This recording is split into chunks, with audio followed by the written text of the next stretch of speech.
no contact reading လေးသွားကြည့်မယ်အဲ့တော့တစ်ဖက်သူကမင်းကိုဘာတွေးနေလဲနော်ဒီချိန်မှာသူအနေနဲ့မင်းကိုတတိယနေလားမင်းကိုစောင့်ကြည့်နေလားပြီးတော့မင်းတို့နှစ်ယောက်ကရောဘာဆက်ဖြစ်ဖို့ရှိသေးလဲအဲ့လိုမျိုးကြီးကြည့်ပေးမယ်ဒါခါတိုင်းကြည့်နေပေးကြပုံစံနေနဲ့အတူတူပါပဲနော်အဲ့တော့တစ်ဖက်သူကမင်းကိုတတိယနေသေးလားမင်းနဲ့ပတ်သက်ပြီးသူဘယ်ရာတွေးနေလဲတစ်ဖက်သူနော်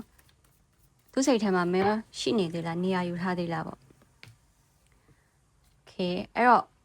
ten of cups ဒီကြပေါက်သူမင်းနဲ့ပတ်သက်ပြီးတော့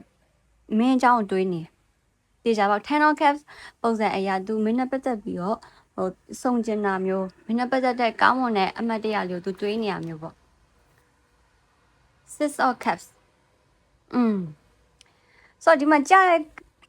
ကတ်တွေအရာပေါ့နော်ဒီမှာ caps တွေကြီးပဲကြားတယ်ဒါတော့မှ caps ဆိုတာဒီစိတ်ပိုင်းဆိုင်ရာကိုကိုစားပြုတဲ့ကတ်တွေချင်းချင်းမြတ်တာကိုကိုစားပုံဖော်လို့ရတဲ့ကတ်တွေမျိုးပေါ့နော်အဲ့တော့တစ်ဖက်သူကမင်းနဲ့ပတ်သက်ပြီးတော့အနက်ဆိုင်ဆုံးတနေရာမှာသူ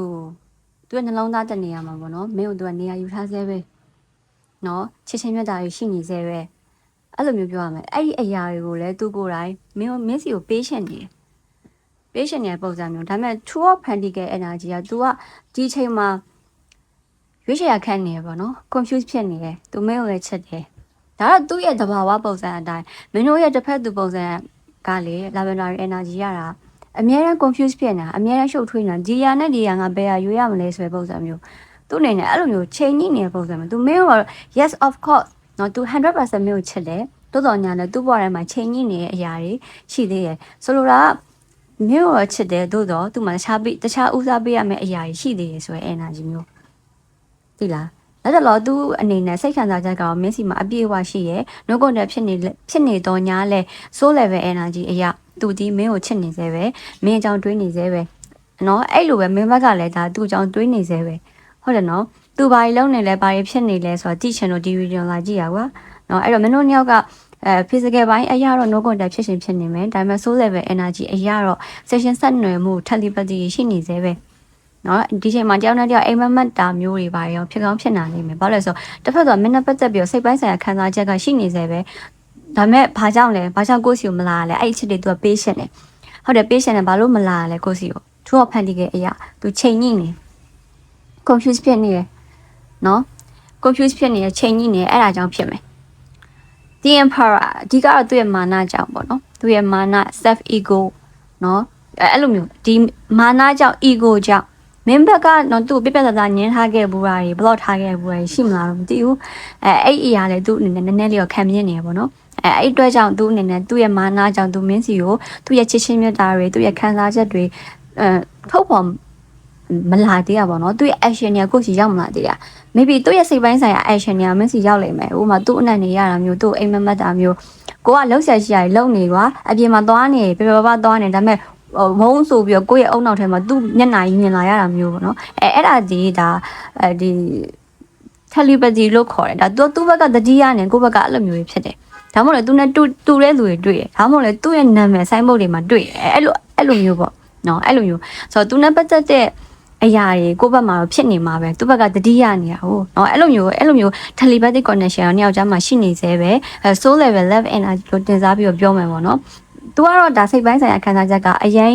ဒါရှိနေစေဘာကြောင့်မလာသေးရလဲဆိုရင်သူ့ရဲ့မာနကြောင့်သူ့ရဲ့မာနနဲ့သူ့ကိုသူထိန်းချုပ်ထားရဆိုတဲ့ပုံစံမျိုးပြနေတယ်เนาะဒါတော့သူ့ရဲ့ energy ကိုဒါကြည့်ရနော်သူ့ရဲ့ energy ကိုကြည့်ရပြီးတော့ ace of swords ဟုတ်ပါဘူး knight of swords energy အရာaction တော့ယူလာလိမ့်မယ်အလင်းအမြန်ကိုယူလာလိမ့်မယ်ခဏတော့စောင့်ကြည့်လိုက်နော်အဲ့ဒီအရာတဲ့ lavender ပို့ပြီးသိချင်တာနှစ်ယောက်ပါဆက်ဖြစ်မလဲသူဘက်ကမင်းစီကိုဒီပေါ့နော်စိတ်ပိုင်းဆိုင်ရာမဟုတ်ဘဲနဲ့ရုပ်ပိုင်းဆိုင်ရာ action တခုယူလာနိုင်မလားရုပ်ပိုင်းဆိုင်ရာ action ယူလာနိုင်မလားတစ်ဖက်သူကမင်းစီကိုအာယုံပြုထားကိုတိချင်တဲ့သူနော်ကိုတိချင်တဲ့သူကမင်းစီကိုဆက်သွယ်လာမလားဘလို့ action မျိုးရဲ့မင်းစီကိုယူလာမလဲဒီ timeline အရာပေါ့နော် timeline အတိအကျပြောပြီး Queen of Swords နောက်တစ်ခါချက်ဆွဲကြည့်အောင်အများကြီးပြောလို့မရသေးဘူး Knight of Pentacles အဲ့တော့သူ့ဘက်ကပြက်သားရဲ့အရာတခုမင်းစီကို action တော့ယူလာလိုက်မယ် နော်စိတ်ပိုင်းဆိုင်ရာခိုင်မာနဲ့လုံးဝဆုံးဖြတ်ချက်ချပြီး decision ချပြီးတော့နော်မင်းစီကို action ယူလာဖို့လို့ရှိရယ် Nine of Pentacles energy အရာနဲ့တော့ကြာအောင်မယ် Three of Pentacles တချို့ဒါဘယ်လိုပြောမလဲတချို့ဆိုရင်လေဒီ friend zone ထဲမှာပိတ်မိနေသူရှိလားမသိဘူးကိုယ်နဲ့ friend zone ထဲမှာပိတ်မိနေတဲ့သူတွေရှိရဆိုရင်ပေါ့နော်အဲ့လိုပေါ့နော်ဒါအလုပ်အကြောင်းနဲ့ပဲပတ်သက်ပြီးပဲဖြစ်နော်သူရဲ့တခြားအကြောင်းအရာလေးလာပြောဖို့တော့ရှိတယ်အချက်နဲ့တော့မပတ်သက်ဘူးငွေကြီးကိစ္စနဲ့ပတ်သက်ပြီးကိုယ့်စီကို action ယူလာတာမျိုးဒါမှမဟုတ်ကိုယ့်စီကိုအကူအညီတစ်ခုခုတောင်းလာတာမျိုးပေါ့နော်အဲ့လိုမျိုးလေးလောက်လာနိုင်တယ်နောက်တစ်ခါ is always new beginning ရောဖြစ်မှာပါသူဘက်ကကမ်းလှမ်းချက်အစ်စ်ပေါ့နော်အရင်ဆုံးအကြောင်းပြမှာမင်းပေါ့နော်ငါငွေကြီးပိုင်းနဲ့ဒါအကြောင်းပြရင်ပြလိုက်မယ်ဒါမဲ့နော်နောက်ပိုင်းမှာမင်းတို့နှစ်ယောက်ဒါ new beginning တစ်ခုစီတွားလိုက်မယ်ဆိုတဲ့ပုံစံမျိုးသူဘက်ကတော့ဘယ်လိုပြောရမလဲ action အစ်စ်တွေယူလာမှာစိတ်ခံစားချက်စိတ်လှုပ်ရှားမှုအစ်စ်မင်းတို့နှစ်ယောက်ကြားမှာဒါပြိုလဲသွားတဲ့အရာတွေရှိတယ်ဆိုရင်အစ်စ်ကနေပြန်စရအောင်ဒါမှမဟုတ်အဲ့လိုမျိုးအရင်တုန်းကပုံစံနဲ့မတူတဲ့ပတ်တန်မျိုးပေါ့နော်အရင်တော့ကသူယူနေကြ action မျိုးမဟုတ်ဘဲနဲ့ action အစ်စ်တစ်ခုသူကိုယ့်စီကိုယူနေကြ action ပုံစံတိုင်းမဟုတ်ပဲနဲ့နည်းနည်း action အစ်စ်ပေါ့နော် new beginning အစ်စ်တစ်ခုသူမင်းစီကိုယူလာဖို့ရှိတယ် timeline အဖြစ်တော့အနည်းဆုံး1လအဝေးဆုံး6လအဲ့ဒီကာလတော့တွေမှာသူ့ဘက်က action တွေယူလာလိမ့်မယ် union time ရှိလား justice အဲ့ဆိုရင်တော့ justice ဆိုရင်တော့ဒါ union time နဲ့တော့မဆိုင်သေးဘူးပေါ့နော်ဒါမင်းဘက်ကသူ့ပေါ်မှာကိုကနစ်နာရလို့ခံစားခဲ့ရသမျှပေါ့နော်သူ့ဘက်ကမင်းကိုဒါတရားမျှတမှုတစ်ခုပြန်လည်ပေးလိုက်မယ်ဟိုမင်းကအရင်တော့သူနဲ့ပတ်သက်ပြီးဆက်ဆံရေးမှာမမျှမတဆက်ဆံခဲ့ရရင်သူ့ဘက်ကပို့ပြီးအလေးနဲ့ထားပြီးမျှမျှတတမိုးထားပြီးကိုဆက်ဆံပေးလာတာမျိုးကိုဘက်ကတရားမျှတမှုတစ်ခုပြန်ရတာမျိုးပေါ့နော်အဲ့လိုမျိုးကိုတို့အမှန်တရားတစ်ခုနော်ပြန်ရတာမျိုးသူ့ဘက်ကအဲ့လို action မျိုးမင်းကိုပေးလိုက်မယ်နော်ဒီမှာတော့ romance energy ရောမတွေ့သေးဘူး Five of Cups အဓိကတော့သူ့ဘက်ကကိုယ်စီလာမှာနောင်တရည်နဲ့လာမှာမျိုးတော့ဖြစ်တတ်တယ်။နော်မင်းဘက်ကပြသားညင်သူ့ဘက်ကနောင်တရည်နဲ့ပြန်လာပြီးမှမင်းဘက်ကမဖြစ်နိုင်ပါဘူး။ပြတ်သားသွားပြီးငါဘက်ကအဲ့လိုမျိုးကိုယ့်ဘက်ကညင်းချလိုက်မှာမျိုးလဲဒီမှာ energy တွေ့ရ။အဲ့တော့သူ့ဘက်ကတော့ action တစ်ခုယူလာမှာတေးချတယ်ကွာ။နော်စိတ်ခံစားချက်နဲ့ပတ်သက်တဲ့ action က60%နော်ဒါမှမဟုတ်ဒီငွေချင်းနဲ့ပတ်သက်ပြီးတော့မင်းစီယူလာမဲ့ action 90%ပိုဖြစ်တတ်တယ်။အဓိကတော့both ပေါ့နော်နှစ်ခုစလုံးသူအဲ့လိုမျိုးဒါသူ့ရဲ့ဒါဒီတငယ်ချင်းဆိုလဲသူ့ဘဝထဲမှာဖြစ်ပျက်နေတဲ့အကြောင်းအရာကိုပြန်လာပြီးတော့ပြောပြရင်းနဲ့ကိုနဲ့ပြန်စခြင်းလို့ပြောတာမျိုးပေါ့နော်အဲ့လိုမျိုးသူ့ဘက်ကခေါင်းစဉ်တစ်ခုနဲ့ကိုယ့်စီကို action တစ်ခုကိုယူလာမှာပဲကွာ